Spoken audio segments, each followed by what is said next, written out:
Good afternoon and welcome to the Glendale Water and Power Commission. Today is Monday, November 1st, 2010. May we have roll call, please? Commissioner Ajemian? Present. Commissioner Armenian? Present. Commissioner Chan? Present. Commissioner Miller? President Yao? Present. Next item, please.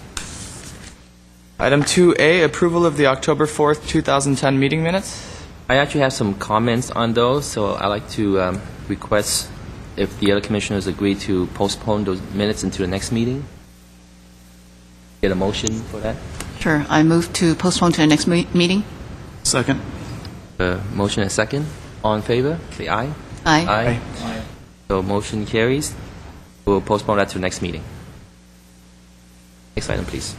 Item 3A, customer service aging report. Tammy Valier.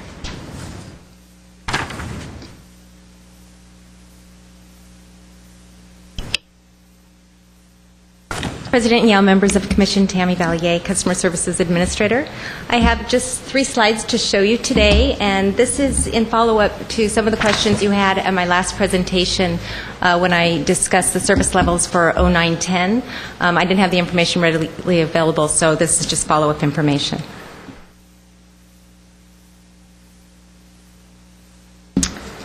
One of the questions that came up when we discussed the customer's ability to pay, the increased payment arrangements and write-offs was the account aging.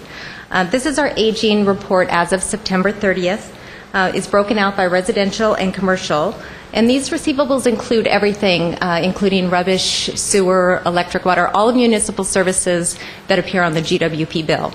Also included in these totals are open and closed accounts. So basically it's everything from the day a bill's generated to about 180 days. If you recall it, 180 days is when we write off the accounts. So this is everything active as of this day, September 30th. So as of September 30th, we had $18 million in receivables. 98% of those were 0 to 60 days old. We had another 1% that was over 60 days and an additional 1% that was over 120 days. You can see that in the 0 to 60 day column, residential and commercial receivables are pretty much evenly split. And then after 61 days, there's a higher amount for residential. This is really because the majority of our payment extensions are for residential customers, and they fall in that 60 to 120 day category. That's about the extension that we'll give them. So that's why you're seeing the residential all of a sudden come up above the commercial.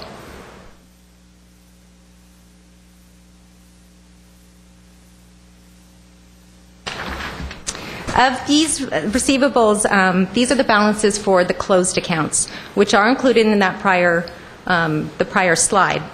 I wanted to break these out because these are the accounts that we tend to work a little bit more closely at the account level. The accounts from 0 to 60 day column are being worked through the normal collection process as far as receiving a bill, a reminder notice.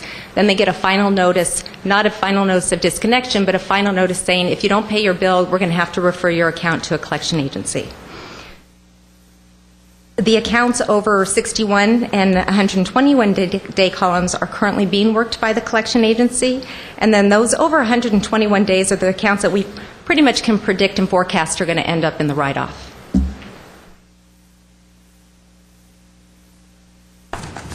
And then finally, I believe Commissioner Ajemian, you requested information on approximately how much we recover after an account has been written off. When I report write-off to revenue to you, I'm reporting the net write-off. So this particular chart shows what was written off and then any payments or credits that we received after the fact. It does vary, so in any month for 0910, one month we received $3,000 in payments or credits against the write-off, and then in another month $13,000. So it really depends, but for the year it was 13% of what was written off was received back. Those were the only follow-up questions that I had in my notes. If you need any clarification or any additional information, I'd be happy to answer those.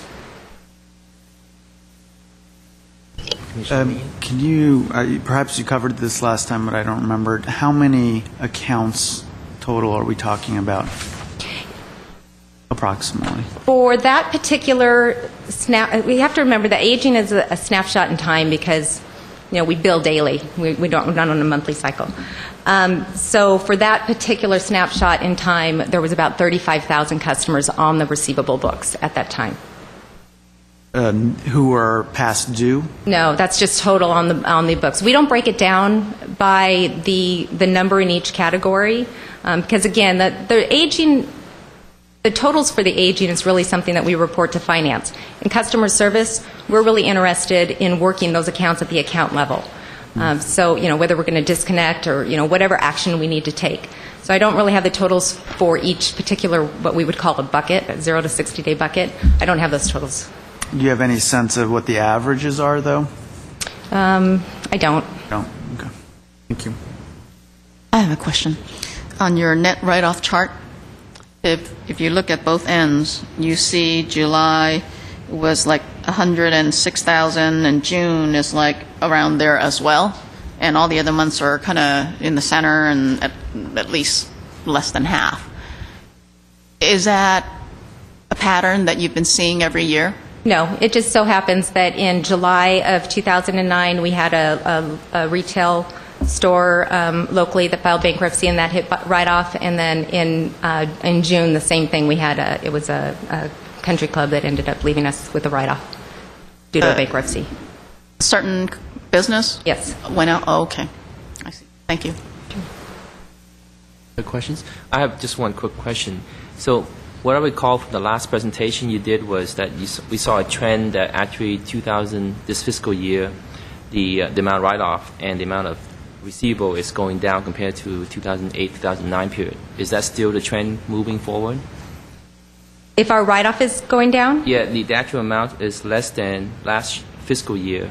Is that still correct? Yeah, I think what we'll see is the next time I do the quarterly report, it'll give us a little bit more information. We've seen an increase in many areas and then a decrease in some. So we've seen a decrease in our bankruptcies, but we started to see an increase in our write-offs. But as you said, if you follow the trend on the aging, it appears that we may actually be leveling out a little bit. So some of our 60 to 90 or 90 to 120 days aren't quite as high as a few months ago. So hopefully that will continue to be the trend, but I think it's a little too early to really predict that. Okay. I just thought that from your last presentation, the 2009-2010 fiscal year, the most recent year, seemed to be a lot better than the 08-09 period, where you had a lot more write-off in the height of recession, or a lot more, I guess, receivables that's unpaid compared to the latest fiscal year? Yeah, I think if I recall, I believe the bankruptcies went down, but I believe the write-offs were still increased as of the end of 09-10. Okay. But do you see that forecast improving? Yeah, if I look at the aging right now, it does look like there may be a trend moving towards a decrease in predicting our future write-offs.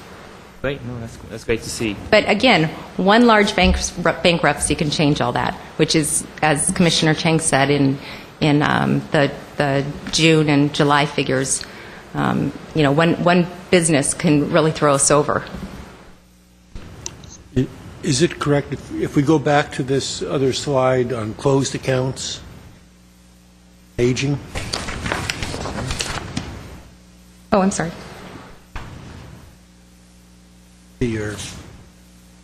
That one, where you're showing a lower number in the 60 to 120 days than the 120 to 180 days, that may show a reduced trend. It's hard to predict, but yeah, that's pretty much what Commissioner Yao was discussing. But again, it's really hard to. The aging can be very difficult because the buckets are not. They're not as flowing as you would think. It's just whatever's in the 60 to 120 days is hopefully going to go down in the 120 to 180 days, but that's not always necessarily true. There's a lot of other factors that go into the aging, and pieces of the puzzle can move. So, for example, I might have a large write-off that now they've moved back into our territory, and I could take that money from a write-off and I could end up putting it back into the receivables and transferring it to an active account. So there are a lot of variables that can actually go into the aging. It's really a working process. That's why we work it at an account level. I have another question. While our economic situation is so bad and we want to make it as easy as possible for our customers to pay and all, but I do have this question. Are we assessing late payment fees? We are. On these accounts that are in arrears? We are. Okay. Do we have any type of customer? Is there a group of customer that we are not charging late fees on? No, everyone gets charged a late fee. We do have, we will waive a late fee if it's a one-time courtesy. There's some other variables that we'll really look at. If we see that the customer has made continuous payment arrangements that they've kept, that they're really working with us, we may negotiate some of that. But we do try and keep all of our policies and procedures as consistent as possible. The late fee is $15 or 1.5%, whichever is greater. But of course, there are times where customers have been great paying customers, long-term customers, and they go out of town, they forget a bill, and we'll waive it as a courtesy one time. Same with deposits. If we've seen that they've, had a really good account with us, they really try hard to make their payments, they stay in communication with us, then a lot of times we will waive the deposit because we don't see them as a high risk. So we charge both residential and commercial? We do. All of the customers. commercial customers? Yes. Okay, thank you. Generally speaking, again, I apologize if you covered this last time.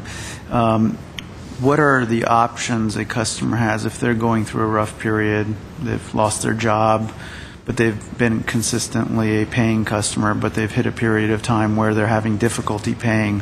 What are their options? What should they be doing proactively to communicate that with you? Proactively is calling us, letting us know that they're having a situation and ask for some type of payment assistance.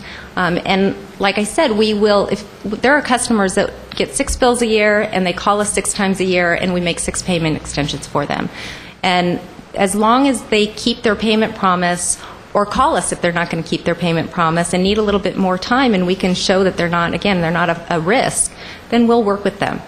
At the same time, we'll let them know about any programs that we may have. We'll refer them to LIHEAP or Catholic Charities or Salvation Army, but they're all very limited on their funds as well. But we will work with customers, very diligently and consistently. Thank you. Well, that brings up a question for me.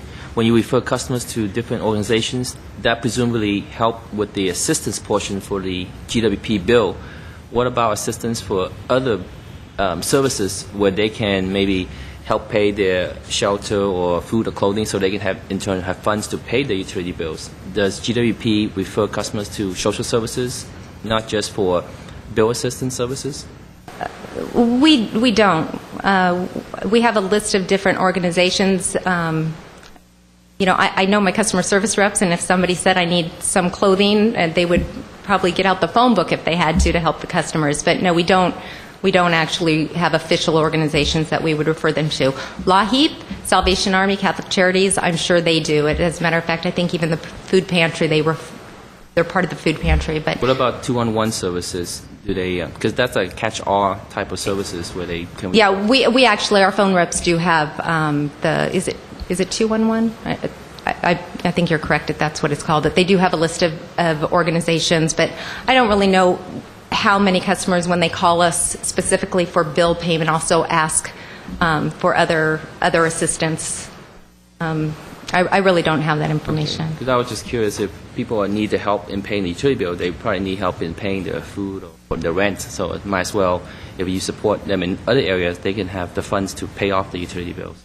So I wasn't sure if utilities like GWP are doing that. I guess it sounds like they're not proactively, your customer service reps are not proactively providing. Not proactively, but like I said, I know my customer service reps, and if they needed further assistance, they'd be doing everything they could to help out. Okay, that's fine. Thank you. Any other questions or comments? Thank you, Ms. Valia. Item, please, George. Item 3B, Electric Reliability Report. Ramona Blake. Chairman Yao, Commissioners, name is Henry Abrari, Principal Electrical Engineer. I'm here to give you the October outage report. On October 19, we actually had a motor vehicle that went off Nolan Avenue and landed on Valentine Drive, and I have some pictures that I'd like to show you. If we could, let me go out here, if I can see our point.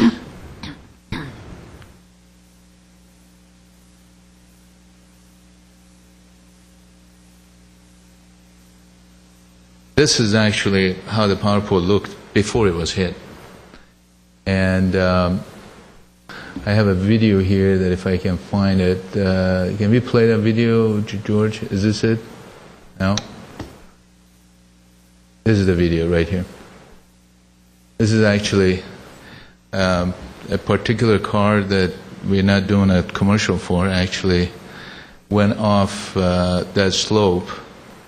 And from what I understand, the driver actually walked away from it and went to hospital, but she's probably okay.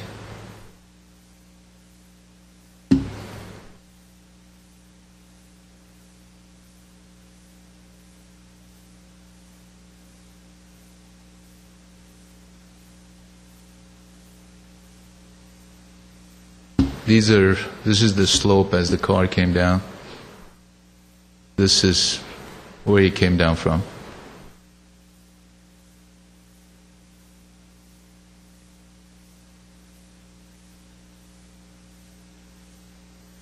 Okay. Our second outage was a very short outage, happened on October 25th at 10 a.m. Rossmont feeder number 5 again. We had a palm front. That actually happened during the high winds that we had. Our system actually did very well during that time period, and we only had that one incident. There is also another outage that happened after this report went out, just for a few minutes. I believe it was this Saturday, Western number 2, because of an animal that went out for a couple of minutes. Overall, our system average interruption frequency index, that's the number of outages per customer, per total number of customer, was 0.93, which is less than our goal of 1 outage per customer per year. And our system average interruption duration index, or SAIDI, that's the outage period per customer. That was 36.4, which is again below the 40-minute goal that we have set for ourselves. And our customer average interruption duration index, or CADI, for the past 12 months was 0.65. That's the number of that's the duration of outage per affected customer. That was 39.2, and that was also below our goal of 40 minutes. Other than that, I can entertain any questions that you may have. Nope, that's thank you. All right, thank you. Quick comment. I just want to clarify. So that outage that took place where the car hit the pole, you guys fixed that in 42 minutes?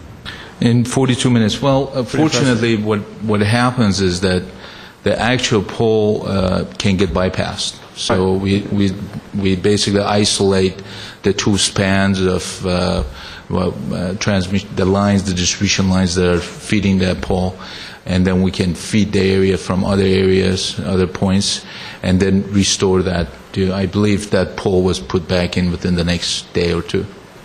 Yeah. Thank you. Great, thank you. Item, please.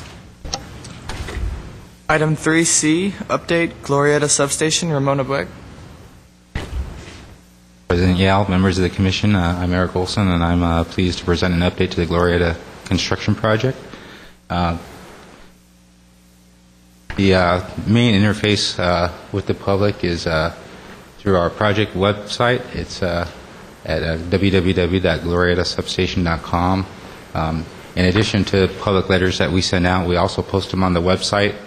as well as a 2-week look-ahead schedule for the construction, pictures from 2 cameras that take pictures every 10 minutes, and a time-lapse view of the construction, and contact phone numbers for the project engineer and project manager for GWP.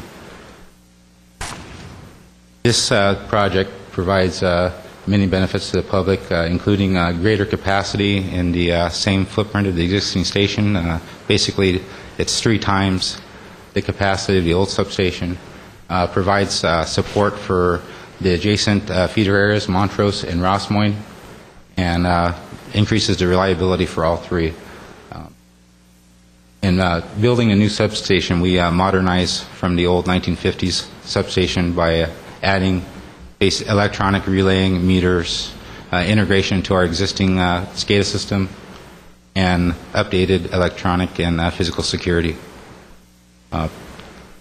The conversion that we did from 4 to 12 kV is going to lower our system losses, and the site, once it's completed, will be a more aesthetically pleasing site due to the compact nature of the equipment in an enclosed building and a modern-looking building compared to the old outdoor switch track and substation.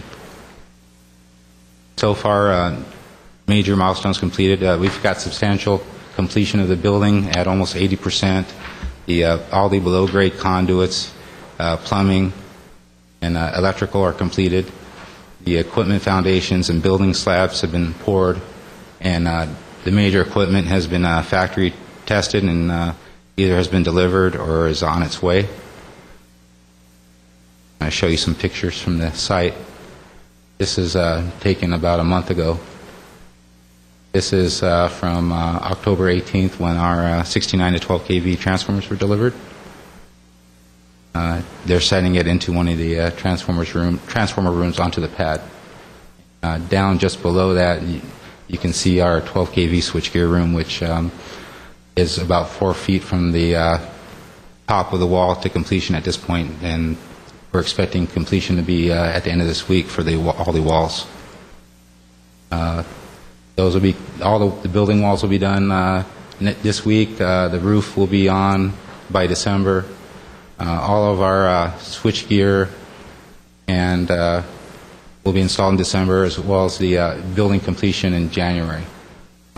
The electrical installations, all the interconnections between equipment and relays and meters will be installed in February, and then the complete energization and commissioning of the station will be complete in March.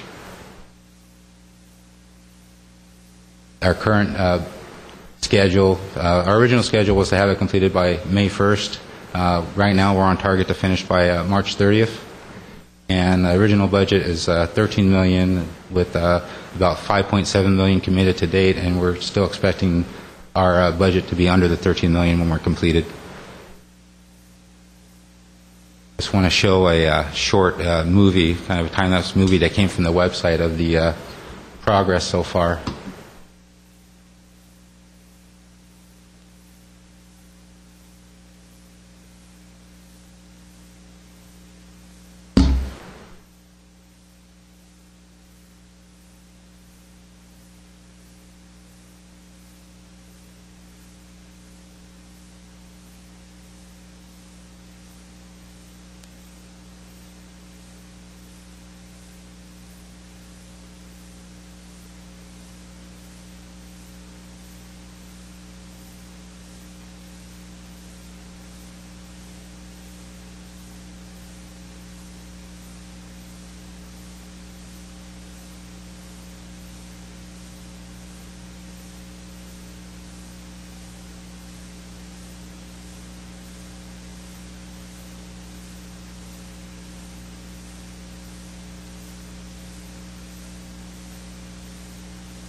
Any questions?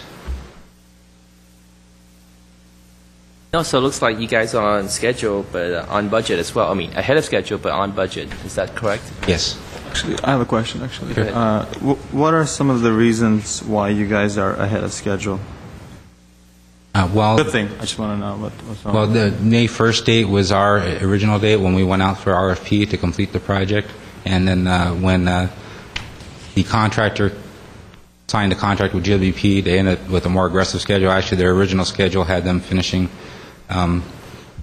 more toward the beginning, so we've creeped a little bit closer to our May 1st date, but we're still going to finish early.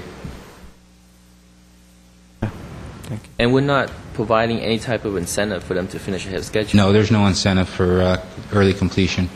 So how would this ahead of schedule impact the commissioning of the facility? Will we be able to do things sooner? Right, we're hoping that we'll be able to get the whole station online sooner than May, closer to that March 30th date. Great, great. Thank you. No problem, thank you. Oh, yeah, go ahead, question. Just a small question. Do you have any sense of how many hits you're getting on the website for the public communication part? No, but I can definitely find that out for you. I think that'd be interesting to know how many people are utilizing that service, which I think is a great idea. Sure. Do you want to count internal people too? Yeah, I'll see if I can get that information for you. Okay, thank you. Great, next item, please, Joe. Item 3D, response to REAP mailing. Lana Haddad. Ms. Haddad cannot be here today. This is in response to what we reported at a previous commission meeting, which was a mailing that went to many of the residents here in Glendale, and the commission asked us to speak to that at this meeting. We have in your packet our explanation about, or our response to their mailing. We've had that posted on our website since the last commission meeting, and we will have a very brief statement about it in the source document, our publication from the source that goes out will be mailed next week. If there's anything you'd like to discuss, I can discuss it. Happy to. We've received the mailing suggested or recommended that people call the city to say that they're against coal. So far, we've received no calls, at least at GWP. And the website does explain that we do have a diversified portfolio, which includes not only coal, but gas, hydro, geothermal, wind. Now, I was curious, asking about the intent of this flyer and the motivation behind it. Because I looked at it and I went to the website, and there's some people who are recognized in the past on the board and maybe providing some funding. Why do you think they're trying to do this? I'm not sure what their reason is. They've sent similar flyers to other local cities. Do you think they have an interest in some kind of renewable energy investment, where if the cities maybe lowers their coal generation, where they can have to buy those investments that they're making? Anything like that that's been investigated? I don't know what their motivation. Sounds like you have a good response to this. So if no one is concerned about it, no residents has called in to express their outrage about the coal generation, then I think just proceed as business as usual. We are doing very well on our renewable portfolio standard. I think we mentioned that here at the commission a number of times. I think probably the residents. Yeah, and also to reiterate the point that Mr. Steiger mentioned, that as the coal power that the city is contracted to utilize, as it goes down, then we wouldn't renew it. So we'll look for alternative, cleaner energy sources in the future. Correct. While we're on renewable resources, I remember you reported once on the solar program. Yes. You mentioned that the there are too many people on the waiting list, and the budget that we have for this year has already been used for the reservations. Can you give us an update on that? Well, this year's budget is fully committed for customers that want to put in a photovoltaic system. We are putting people on the waiting list for next year. For next year, okay. Assuming that it is funded for next year, they would qualify for the incentives. Mm-hmm. And what was budgeted for this year? It's $1.5 million. $1.5 million, and as of like the last time we did the budget, we were planning on another $1.5 million for next year. It's approximately $1.5 million for each year because we have a $15 million, as I recall, $15 million commitment over 10 years. And when will that 10-year end? Probably in 2018. Okay. Approximately then. We are getting a lot of customers. There is a lot of interest. I think the prices have dropped somewhat. Mm-hmm. I think maybe the economy is partly affecting that, in that some of the other areas where people were purchasing these systems, they're not buying them as quickly. Also, for people with cash, they put them into a bank or CD and they're not making interest on it, so probably looks like a better investment to put it into a photovoltaic system. So you have been seeing increasing interest.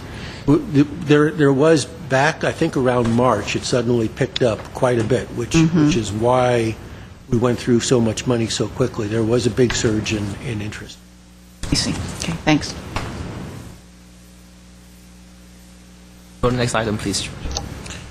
Item 3E, water report. Peter Kavunas.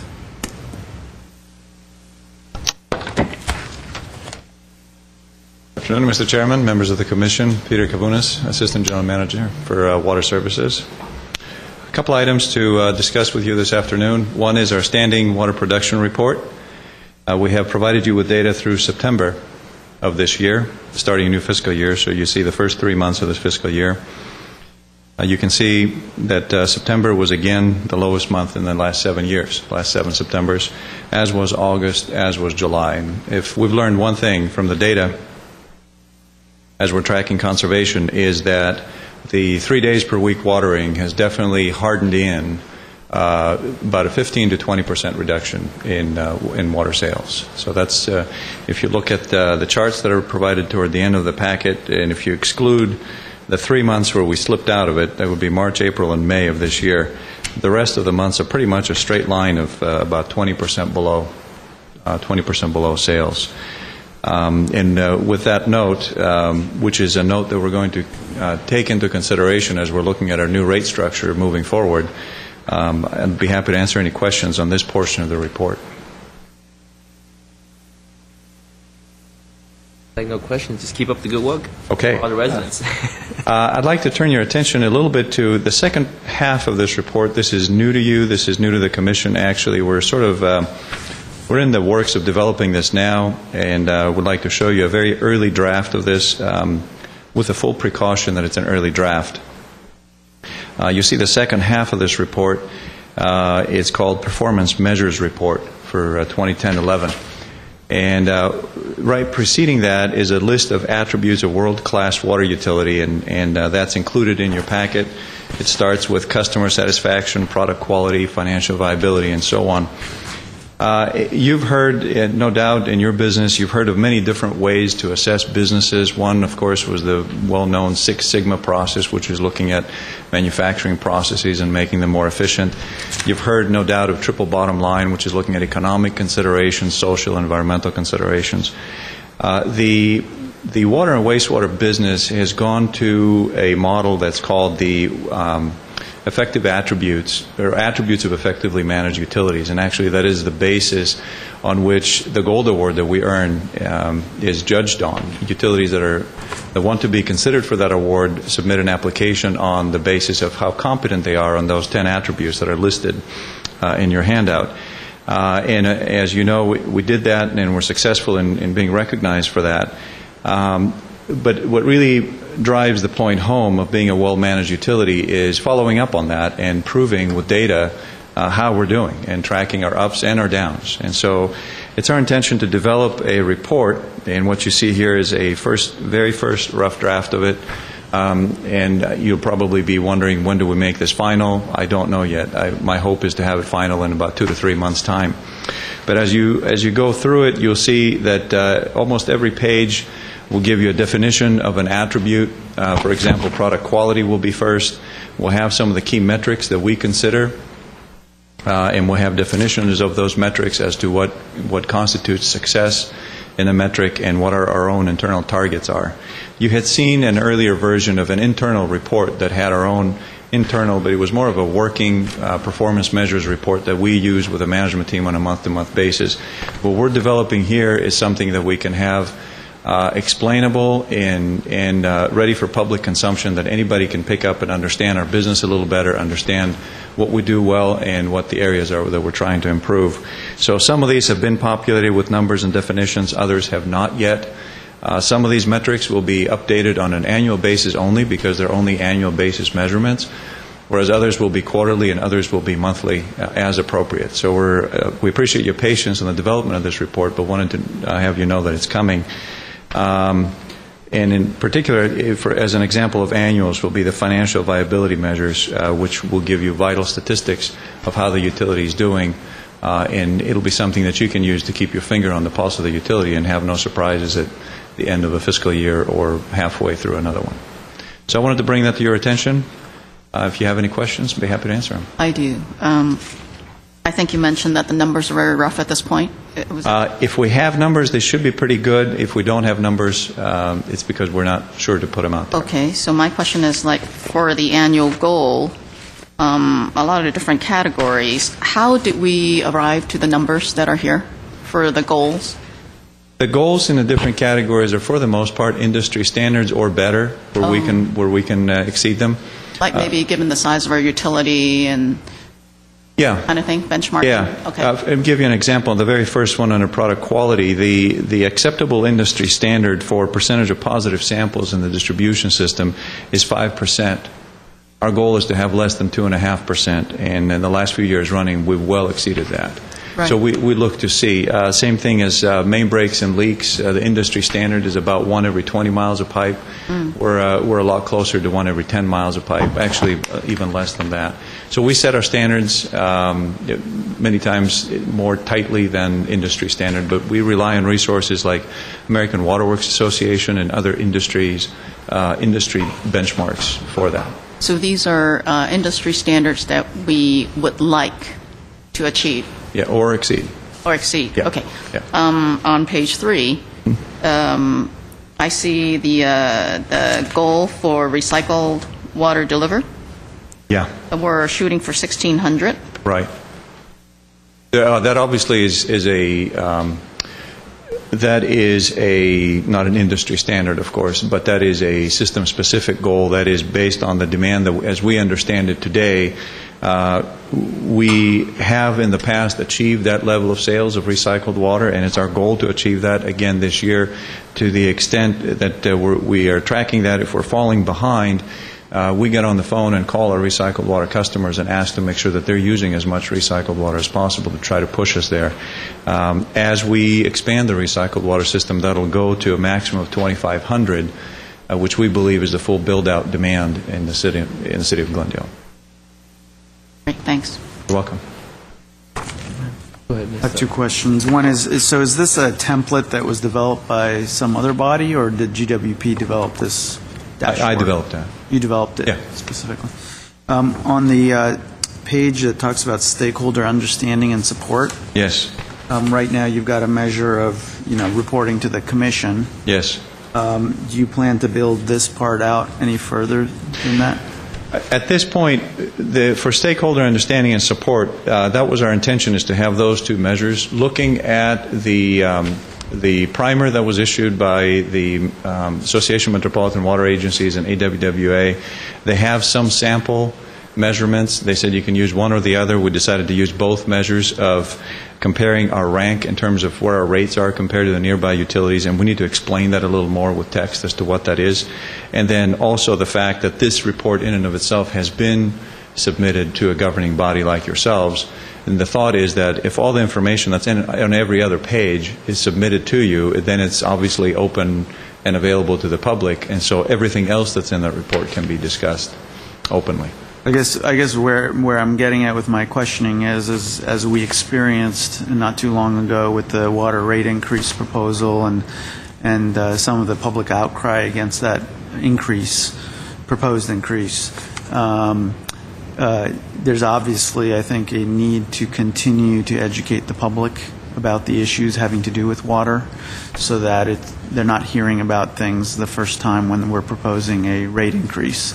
So I don't know if there's any way to incorporate some sort of measurement that shows how we engage the public. This may have to be integrated into the smart water meter system as well, and then our engagement with the customer.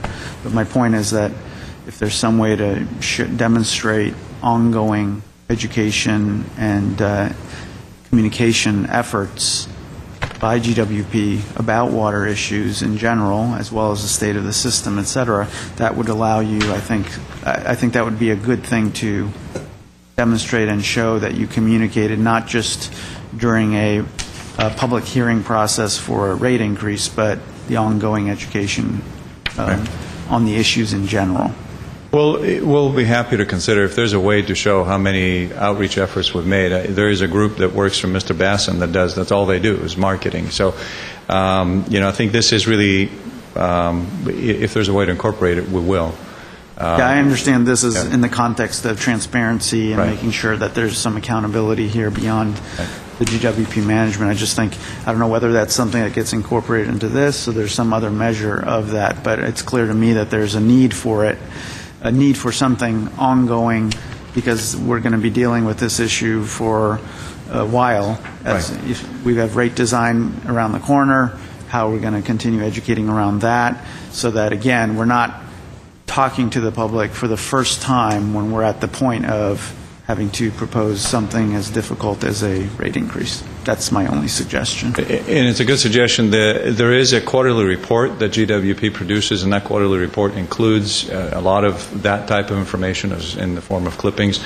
This comes out as a product of earning the Gold Award and looking forward to improving the water business itself within GWP.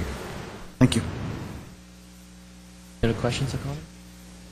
I just have some quick one, Mr. Gabunas. I mean, this is a great example. I think I like this format. The template is outstanding. It's going to give us more transparency and visibility to the water side. But I'm looking at the financial viability section on page 4. Mm-hmm. Do you intend to populate all that and to present to this commission more frequently to understand where the different items are going to fall under? Yes, Mr. Chairman. These measures on financial viability will be reported on an annual basis. They won't be changed on a quarterly or any more frequently, because they really don't make a whole lot more sense. It's kind of a year-end business type statement. But we will list them as you see. Our intention is, as soon as we can prepare the definitions underneath them, we'll have the numbers for the fiscal year that has closed, and we'll report those through 10/11. We'll report 9/10, and that page won't change in the entire year, but it will be compared to a standard, whether it's a standard that's derived by industry practice or by bond covenants or whatever it might be. The standard will be listed, so you have an idea if we've met it for the prior fiscal year. Were you able to compare it to other utilities like Burbank or Pasadena as well, compared to the standard? So you have the standard and you have other comparisons to the surrounding utilities. We can. There doesn't seem to be any particular benefit knowing how, for example, our revenue to expenditure ratio was in 9/10.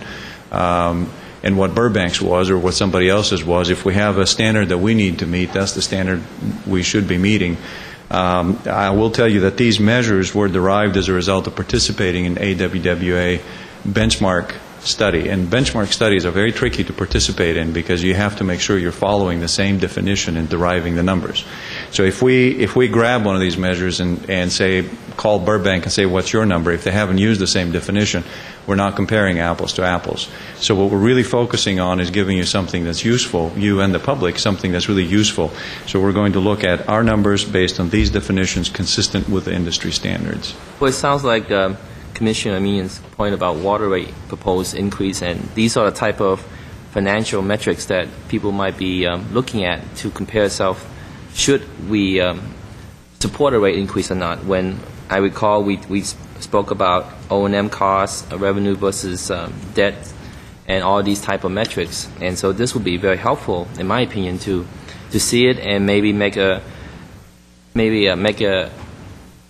support or argue against a rate increase if you have those metrics in place, and then compare yourself to other utilities. Because I was looking at maybe killing two birds with one stone. If you have everything on here, comparing yourself to a standard, and as well as seeing how other utilities are doing it, if we can somehow simplify the description so that you compare apples to apples, then I think it will be a benefit. The standards are also particularly useful when rating agencies look at them. These are the standards that rating agencies look in terms of giving you rating in terms of whether you're creditworthy. So developing these numbers with these definitions is really important. And then my last question is, how does this integrate with the strategic plan that we have in place? Would this enhance it, or how would this supplement that? Well, I think it's an effort to support the strategic plan. It certainly helps in the transparency of the utility. Some of these numbers have been available, but not as available. If anybody called to ask for them, we certainly have to give to them. But the effort is to just put them out there a lot more and describe our business from a much more comprehensive perspective, certainly the water business from a much more comprehensive perspective. And actually, if you look at these definitions, you'll see that these definitions of these 10 attributes include what's known in the business as triple bottom line, because you do have all the economic considerations in there. You do have the resource and environmental considerations. You also have the social aspect in there. You also have the business efficiencies, and in the Six Sigma type process is also built into these. You also have risk management is also incorporated in there. It just really describes this portion of GWP's business in a lot more detail and makes it a lot more transparent. So I would think it makes the strategic plan even more viable. So you would necessarily utilize a lot more resources to populate these templates than you would otherwise spend on, let's say, O&M or something else? No. It's the idea of doing good performance measure reporting is reporting data that should be collected and is already being collected. This is data that we should be collecting. This is data that we should be reporting to you. So we will spend a little time making it into a format that's standardized, and once we can get it standardized, then the data will just be flowing through the organization and getting reported. And George will make sure that you get it every month. Great. And this is not for any regulatory filing or any mandates from the state or anything. Just for people who want to know more about water utility can easily access. For you and the public, yes. I just wanted to commend you for the initiative. I think it's a great step forward, so I appreciate the proactive effort. Thank you. Appreciate that. Thank you, Mr. Karunas. Next item, please. Item 3F, Smart Grid Update, Craig Keenan. Mr. Keenan couldn't join us today. We'll have a much more complete report at the next commission meeting, but I can bring you up to date as to what's transpired in the last 30 days. As you know, we did the proof of concept, about 1,000 meters. We learned some lessons from that, and we wanted to test out what we learned, and so done installation of approximately 200 meters to test our process. That has gone pretty well. There are still some things because we do not have everything linked. We're still installing and checking out some of our software to see that the cycle is completely closed when things don't happen exactly as planned. So we will be testing the links and connections on our software over the next couple of weeks, and we'll be finally testing out the system with the intent of being able to start more fully installation the first week of December. And is this for both the water and electric meters? So 200 meter installed, are they half and half, or are they? I think they were primarily electric. We installed some water, but it was mostly. And I recall from previous presentation, maybe last year, that we're still using some kind of a Zigbee to communicate with our system, whereas through radio frequency. Are those all infrastructure installed? And The Zigbee is part of the meter capability, and its communication with the home would be a device that has not yet been selected for the home, a device or devices that have not been selected. That would allow communication with even new products on the market, like intelligent washing machine, dishwasher. The backhaul communication system has all been installed, which would bring the data from the meters back into our facility. are they? I'm sorry. There's still two out of about I think 250 installations. There's still two that haven't been done. So it sounds like the water and electric meters are compatible with the same communication network. They are both brought back to different collectors. The collectors then bring it back to where they get into our fiber, and from our fiber they can be brought back into our installation, our facility. So, and the city just testing the connectivity and working out all the bugs before The connectivity of that, plus the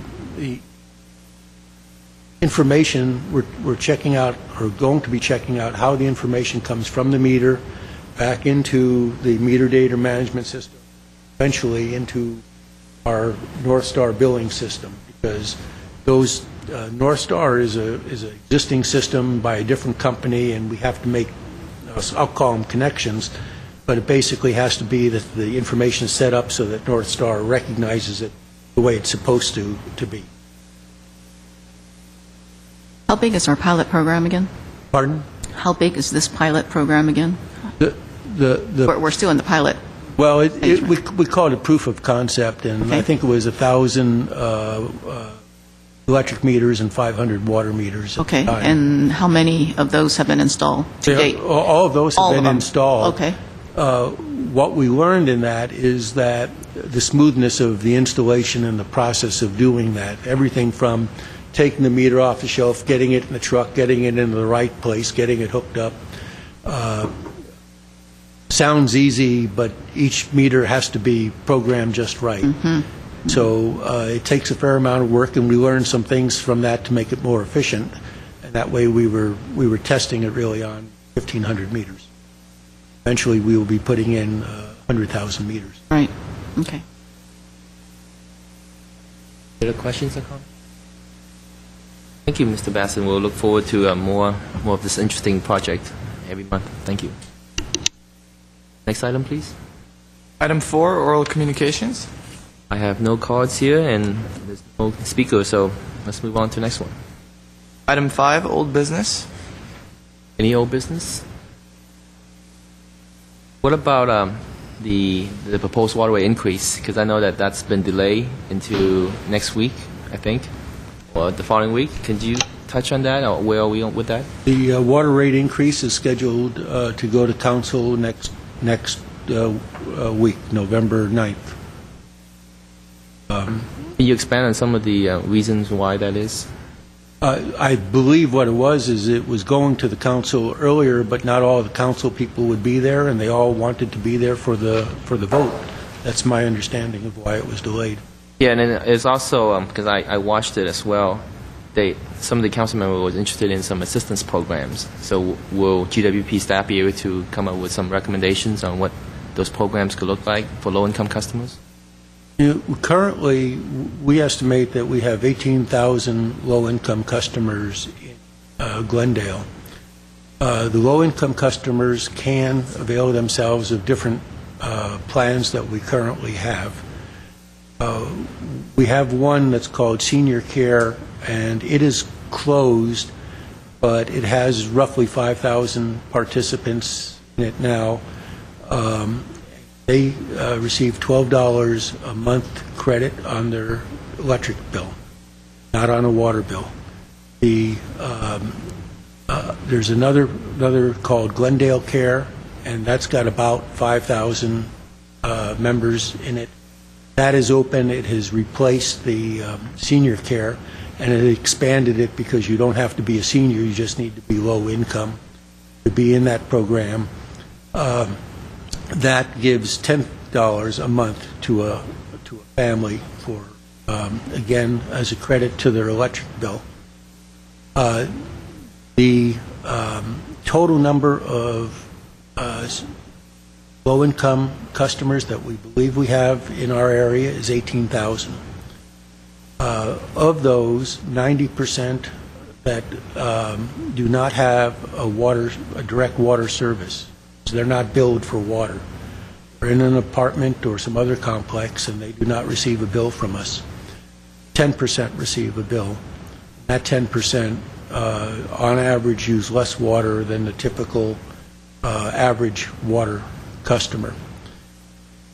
We've been looking at it, but I believe that under Prop 218, we are very limited on what kind of assistance we're able to give to low income under the water plan. That's pretty much where we stand. Since all of our water customers, I would expect, are also electrical customers, if they are low income, they either are or can apply for our existing low income program.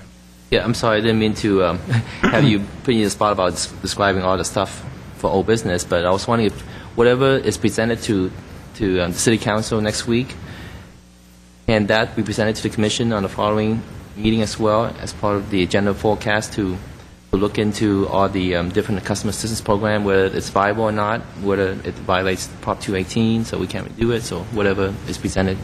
Just for me to clarify, what you're asking for is for at the next meeting for us to discuss anything we discuss with the council on the council meeting regarding to low-income programs. Right.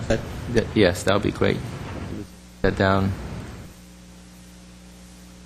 Should have no trouble doing that. Any other old business? Oh, well, the other thing is regarding the water rate again. I'm sorry. Was there from the city attorney's office any issue on the Prop 218 or constitutionality of the water rate transfer? The study is ongoing. It has not yet been concluded. I believe, as we mentioned, it was going to be 30 to 60 days, so we're still within that time frame. We're getting close, but we don't have the final outcome of that yet. Certainly report back to you as soon as we do. Maybe we can add that on the agenda for next time because it should be within that, after that 60-day period.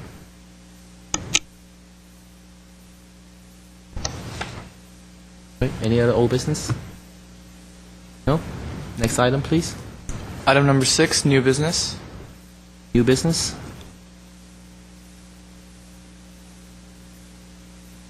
Once? No. We have a pretty complete forecast. Oh, yeah. So, okay, then let's go to the next item. Item 7, agenda forecast. Agenda forecast for next time. Let's see. That right already? The December meeting, is that what we wanted to hear? Yeah. Area resource plan. Then we're going to add the two things, right?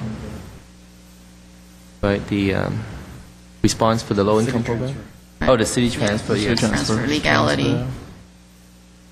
We have a unanimous agreement on that, to hear that. Then the low-income program and the water issue.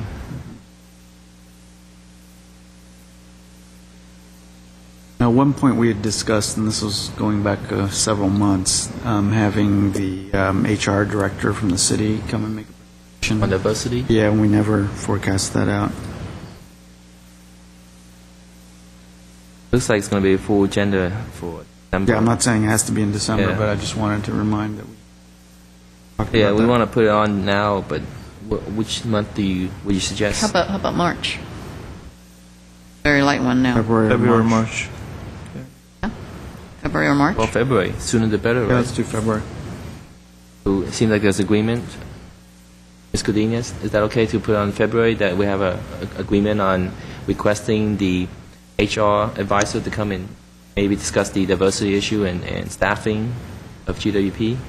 We could add that on. It would have to be a very brief discussion because that's not within your realm. I mean, that's more of a, it's an HR issue. It's not a GWP commission issue. So if you wanted to have a very brief report, for your information, I think that would be acceptable. But a lengthy discussion and any recommendation from this commission, I don't think would be appropriate.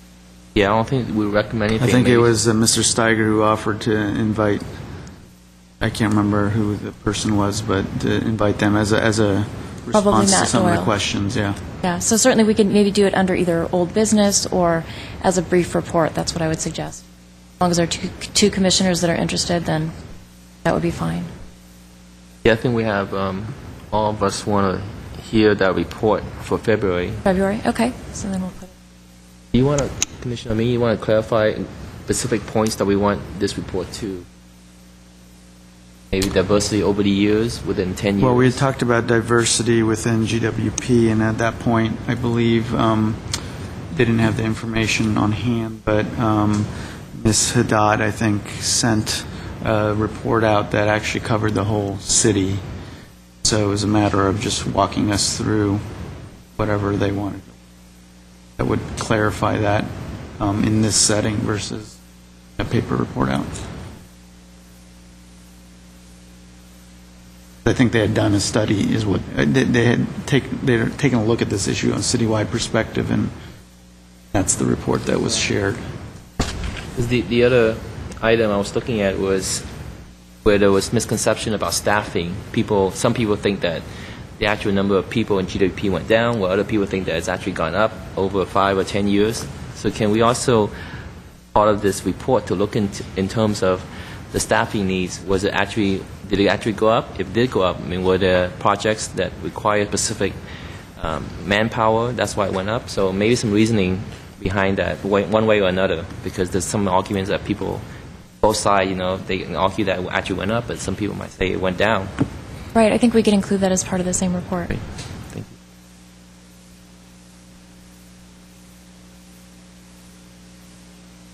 you. Any other items for agenda forecast?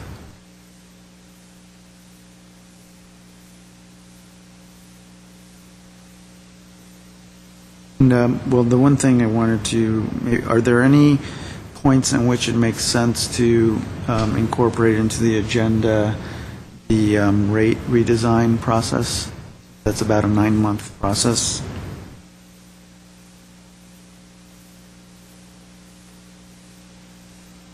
Can we have that as part of maybe a water report update? Because I think by then Mr. Kabuna said that by this week is when we should have the RFP back about the water rate design. And I think what has happened is the proposals are due today, and I don't know how many we have received.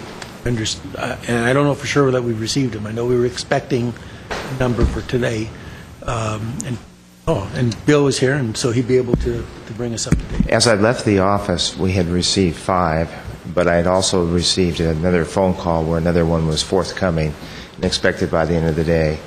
What we had asked that it either be sent to us via mail or via FedEx, or they could email their proposals. I have 5 as of now, and I'm hoping that we get 1 or 2 more. Well, let me ask the question in a different way then.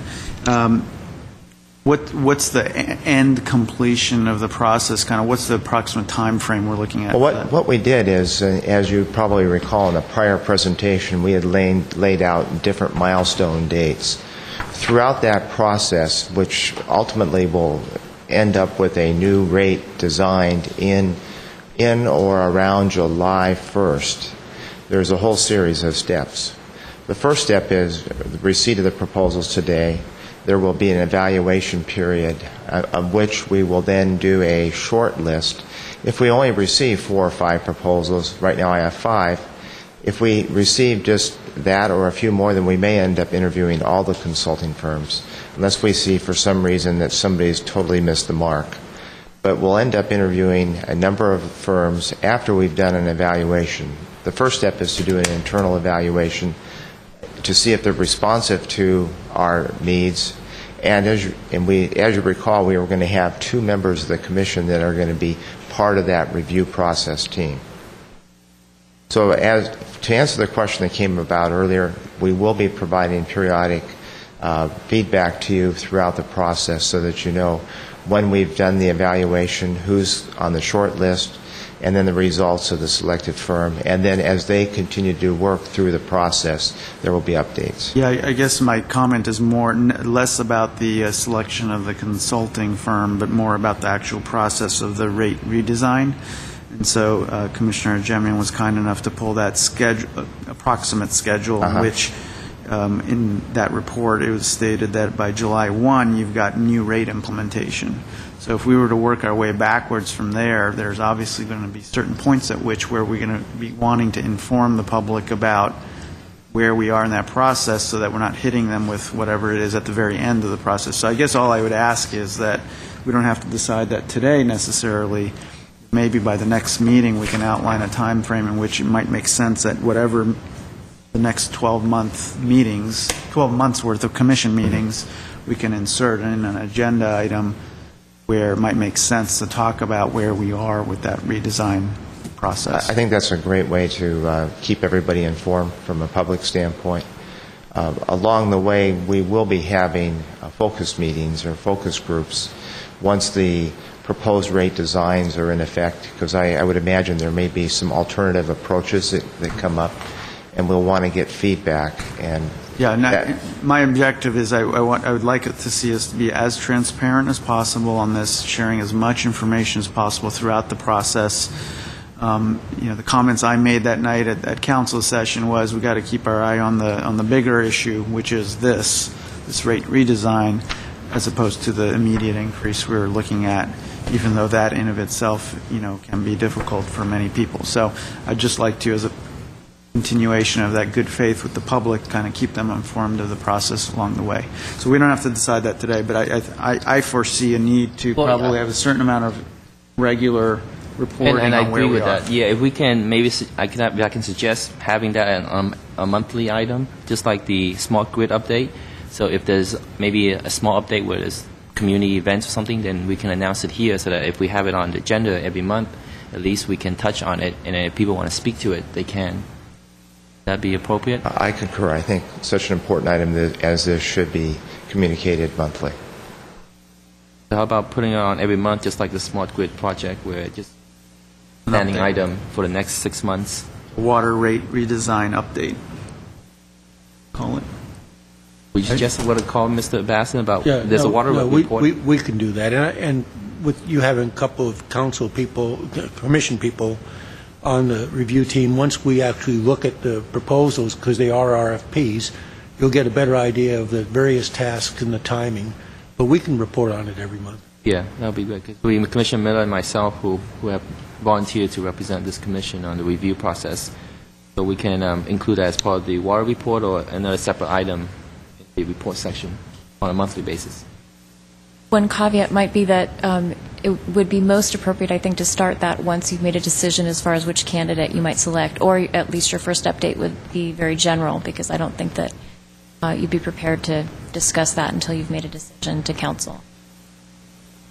Yeah, well, whatever is appropriate to discuss. I mean, as long as we have it on a standing item, then if it's generic or it's only a small item briefing the commission on who GWP has selected or what's the next step, that's appropriate too. Thank you. I do like to make a note here. Commissioner Miller is out of the country, and if you're thinking of wrapping up like within the next week or two, I don't know when he's going to come back. I'd be willing to be a backup. He'll be back by this weekend. This weekend? Yeah, he'll be. Okay. Okay. Well, thank you for your offer. Yeah, keep that in mind. If you guys need another person or something, let me know. Okay, any other items? Nothing else, then so we got everything we need, Ms. Kudik. Then George, for the next meeting. Okay, it's a motion to adjourn. Make a motion to adjourn. I second. All in favor? Aye. Aye. Meeting adjourned. Thank you.